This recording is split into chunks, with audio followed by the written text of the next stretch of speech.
بھوت اور انسان کی کہانی۔ ایک دفعہ کا ذکر ہے کہ ایک چھوٹے سے دور افتادہ گاؤں میں ایک گھنے جنگل کے اندر گہرے گھر میں کیسپر نام کا ایک بھوت رہتا تھا۔ کیسپر کسی دوسرے بھوت کے برعکس تھا جس کے بارے میں آپ نے ڈراؤنی کہانیوں میں سنا یا دیکھا ہوگا۔ وہ دوستانہ، ہمدرد اور لوگوں کو ڈرانے سے زیادہ دوست بنانے میں دلچسپی رکھتا تھا۔ در حقیقت وہ اکثر اپنی پارباسی حالت پر افسوس کا اظہار کرتا تھا کیونکہ اس نے زندہ لوگوں کے ساتھ بات چیت کرنا مشکل بنا دیا تھا۔ ایک روشن صبح کیسپر نے اپنے جنگل کے حدود سے باہر نکلنے کا فیصلہ کیا۔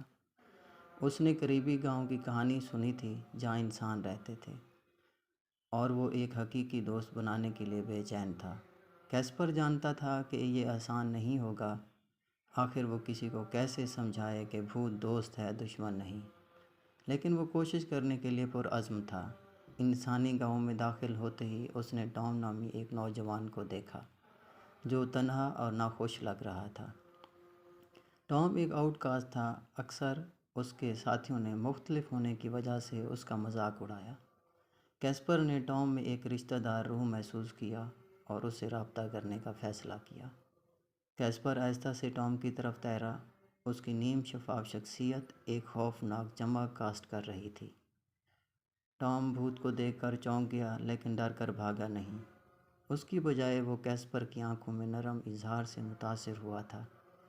ان دونوں کی نگاہوں میں ایک تجسس، تعلق کی آرزو تھی۔ ہیلو، کیسپر نے پتوں سے سرسراہٹ کرنے والی ہوا کی طرح نرم آواز میں سرگوشی کی۔ میں کیسپر ہوں، میں تمہارا دوست بننے آیا ہوں۔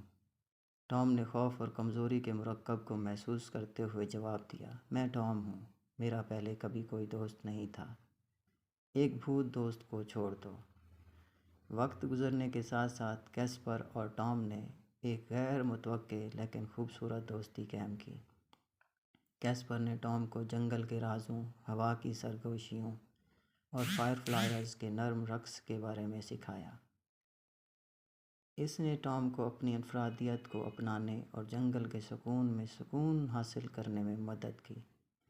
بدلے میں ٹام نے کیسپر کو زندگی کی دنیا سے متعارف کرایا۔ بچوں کی ہنسی، گھر میں بنی ایپل پائی کا ذائقہ اور صحبت کی خوشی۔ ان کی دوستی سے گاؤں میں بے پناہ خوشی ہوئی۔ وہ لوگ جنہوں نے کبھی ٹام سے کنارہ کشی کی تھی اب اسے قبول کر لیا، یہ سمجھتے ہوئے کہ حقیقی دوستی کوئی حد نہیں جانتی۔ کیسپر ایک مشہور شخصیت بن گیا جس نے زندہ اور ایتھیریل کے درمیان فرق کو ختم کیا۔ اس کی موجودگی اگرچہ بھوت تھی، بہت سے لوگوں کے دلوں کو گرما دیتی تھی، لیکن تمام کہانیوں کی طرح اس میں بھی چیلنجز کا حصہ تھا۔ کیسپر ہمیشہ زندہ رہنے والوں کی سرزمین میں نہیں رہ سکتا تھا اور وہ جتنا وہ رہا اتنا ہی بے ہوش ہوتا گیا۔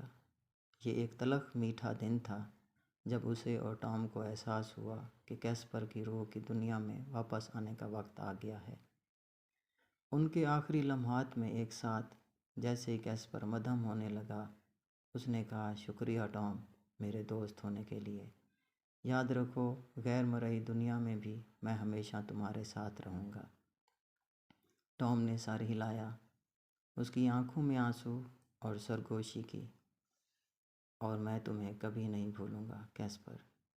اس کے ساتھ کیسپر آسمان میں غائب ہو گیا، ایک گاؤں کو ہمیشہ کے لیے بدل کر چھوڑ گیا۔ ٹام جو اب دوستوں اور برادری کے ذریعے اپنایا گیا ہے، ایک خوشگوار زندگی گزار رہا ہے۔ اس نے اس بھوت کے ساتھ اپنی غیر معمولی دوستی کی کہانی کا اشتراک کیا جو اس کا سب سے سچا دوست بن گیا۔